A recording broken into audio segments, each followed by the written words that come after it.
That caught my eye when you were starting your address was a story from The Economist as of December 2011. The hopeful continent, quote unquote, Africa rising. I want you to tell me exactly from where you stand, of course, as at the Afreximbank. What do we best on to say that Africa is rising? Africa is rising compared to what? Well, I think that question you may have to ask the economists what they mean by that. Right.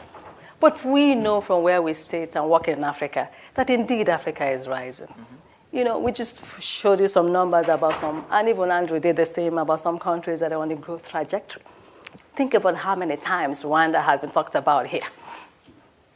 Right? Well, so many times. You know, so many times. Think about, you heard the statistics on the African countries that were some of the leading, countries that in the world in terms of GDP growth. You know, that's the story of Africa rising. Think about the Continental Free Trade Area and Ambassador Muchanga's comments on it being the fastest. People thought it was going to be ratified in 5 years. Perhaps, or come into force in 5 years, but he did in he said 1 year, 1 month, 1 week, 1 day. Right. It also shows political will. For us, that's a revolution. In spite of the skepticism around it, about whether it's going to work, we just know that the journey of 1,000 miles will start with a step. And honestly, we are on that journey. One can always put that on intentional visionary leadership that is on the African continent at the moment.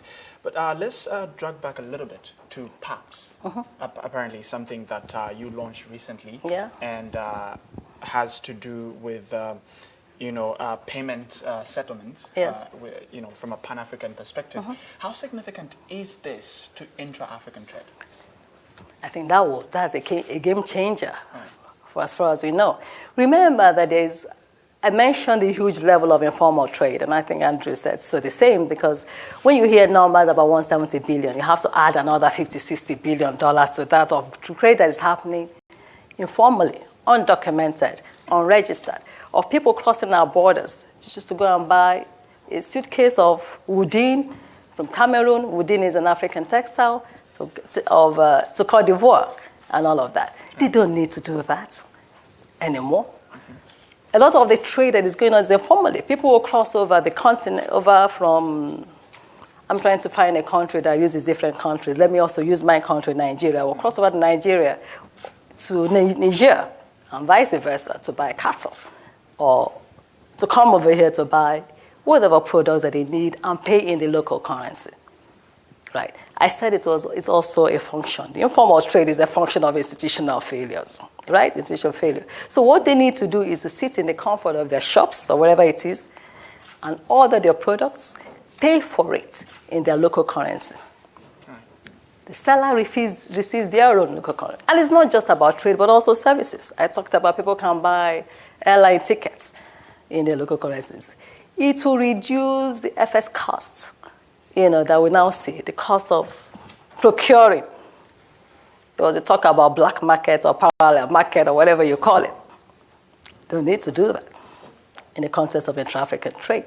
You don't need to always have to go and buy dollars to be able to pay for your goods or for your services. Just imagine what it will do. It's going to be, we think it's a game changer, and that's why it was actually launched in Miami during the Heads of State Summit by the AU chairperson, which is the president of the Arab Republic of Egypt.